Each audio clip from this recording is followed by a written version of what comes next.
During his trip to Cincinnati today, President Trump met with a group of people he's calling the Obamacare victims.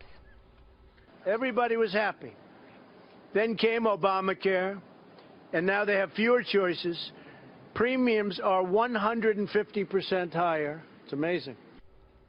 It's much worse than that. The president is pushing hard for a health care vote to replace Obamacare, but Senate Republicans still very divided on how to subsidize coverage for low-income families and cut the cost of Medicaid. Joining me now to provide a sensible, libertarian solution to this hot and sick mess, it's former Texas Congressman Dr. Ron Paul. Welcome back, Dr. Paul. Thank you, Kenny. Good to be with you. So if you were still in Congress, how would you convince your peers to pass the kind of health care legislation that you and I both know this country needs, which looks nothing like this? With a great deal of difficulty, because the people aren't ready for a free market answer. They've become too dependent. So yes, there's lots of problems, but Obamacare got passed because somebody must have thought there was some problem. But there's a competition out there between those individuals who would love to have total socialism and a one-party payment system, and there's those who endorse and continue to use corporatism, because nobody's quite willing to take on the insurance companies, the drug companies, the hospital management companies, and that's about all they do. But, you know, it's just going to be difficult just to get rid of it all and do the free market, because there would be chaos and who knows what's going to happen. But there's chaos now, and it's going, and Trump points out, it's going to get worse.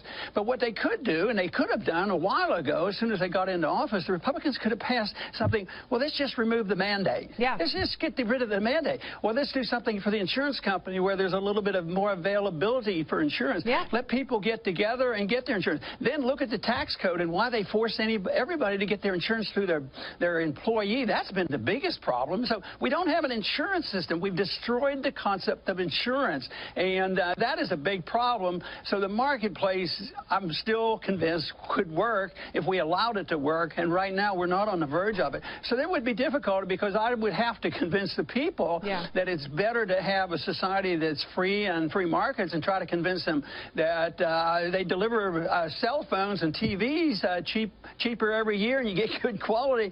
There's nothing wrong with services. You can deliver services the same way, but nobody has this trust, because they demagogue and say, oh, the people will be dying in the streets and nobody cares, and Obamacare killed this person, and it goes on and on. So, it really gets us away from the point of health care at all, at which, you know, we need more innovation. We need more technology, because technology and innovation will allow better treatments and allow for people to live better lives, longer lives.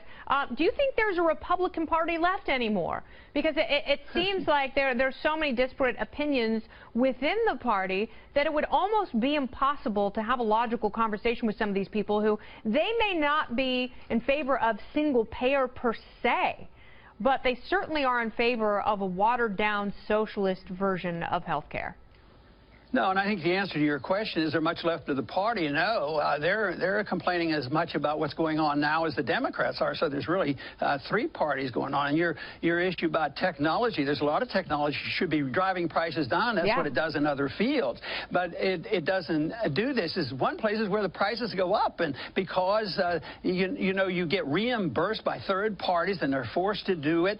An insurance company, I understand, they may complain now and then, but they were all for this Obamacare. So they're in business. This is corporatism at its worst. But the one problem with conservatives and Republicans so often is they get stuck and they defend what's happening because a corporation makes money. They say, oh, that must be free enterprise, and it isn't. That's not free enterprise, because all they did was, with this new mandate, they shifted the money from the government to the insurance companies, so it's corporate welfare on the grandest scale. Dr. Paul, thank you so much for your time and your expertise. I appreciate it.